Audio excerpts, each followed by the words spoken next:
കേട്ടോ. എല്ലാവരും ഞങ്ങളുടെ ചാനൽ കാണണേ. അടിപൊളി നെയ്ച്ചോറാണ്.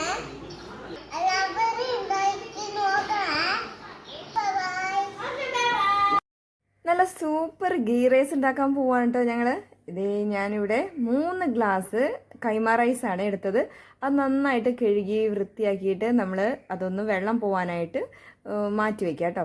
അപ്പോൾ ഈ 3 ഗ്ലാസ് അരിക്ക് 6 ഗ്ലാസ് തിളപ്പിച്ചാറിയ വെള്ളമാണ് അത് എടുത്ത് വെച്ചിരിക്കുന്നത്. അത് നേരത്തെ തന്നെ നമ്മൾ മാറ്റി വയ്ക്കുക കേട്ടോ. അപ്പോൾ ഇനി ഇതിലേക്ക് നമ്മളൊരു മീഡിയം സൈസ് ഒരു 3 സവാള എടുത്തിട്ടുണ്ട്. അത് നന്നായിട്ട് കനം കുറഞ്ഞ രീതിയിൽ ഒന്ന് സ്ലൈസ് ആക്കിയിട്ട് നമുക്കതൊന്ന് മാറ്റി വയ്ക്കാം കേട്ടോ. അപ്പോൾ ഇത് വളരെ പെട്ടെന്ന് നമുക്ക് തയ്യാറാക്കാൻ പറ്റുന്ന ഒരു അടിപൊളി റെസിപ്പി അല്ലേ നമ്മുടെ നെയ്ച്ചോറ്. അപ്പോൾ എല്ലാവരും ഇതുപോലെ ഒന്ന് ട്രൈ ചെയ്ത് നോക്കിയിട്ട് കമൻറ്റ് ചെയ്യാൻ മറന്നു പോകരുത്.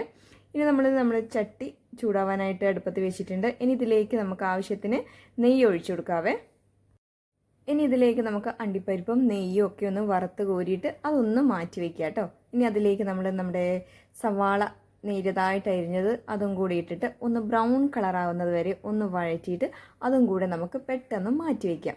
ഇനി അതേ എണ്ണയിലേക്ക് തന്നെ അതേ നെയ്യിലേക്ക് നമ്മുടെ ഏലക്ക, ഗ്രാമ്പൂ, പട്ട കൂടി ഇട്ടിട്ട് അതൊന്ന് പൊട്ടിക്കുക കേട്ടോ. അതൊന്ന് ചൂടായി വന്നതിന് ശേഷം പൊട്ടിയതിന് ശേഷം നമ്മുടെ അരി ഇട്ടിട്ട് നല്ലപോലെ നെയ്യിലൊന്ന് വറുത്തെടുക്കുക. നന്നായിട്ടൊന്ന് വറുത്ത് എടുക്കുന്നത് നല്ലതായിരിക്കും കേട്ടോ. കുറച്ചുകൂടെ ചോറ് നല്ല വിട്ടിരിക്കും നമ്മുടെ വേവായി കഴിയുമ്പോൾ.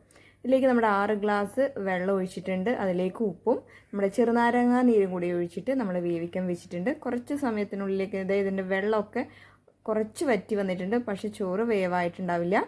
ഉള്ളിലൊക്കെ ഒന്നുകൂടെ ആയിട്ടുണ്ട് കേട്ടോ. ഇനി നമ്മൾ ഒന്നുകൂടെ അടച്ച് വയ്ക്കാം. ഒരു 3-4 മിനിറ്റിനുള്ളിൽ തന്നെ നമ്മുടെ ചോറ് നല്ലപോലെ വെന്ത് കിട്ടും. അപ്പോൾ എല്ലാവരും ഇതുപോലെ ഒന്ന് ട്രൈ ചെയ്ത് നോക്കിയിട്ട് കമൻറ്റ് ചെയ്യാൻ മറന്നു പോകരുത്. അപ്പോൾ ആദ്യമായിട്ട് കാണുന്നവരാണെങ്കിൽ എപ്പോഴും പറയുന്ന പോലെ ചാനൽ ഒന്ന് സബ്സ്ക്രൈബ് ചെയ്തേക്കണേ. അപ്പോൾ അടുത്ത വീഡിയോ ആയിട്ട് വരാം. ബൈ.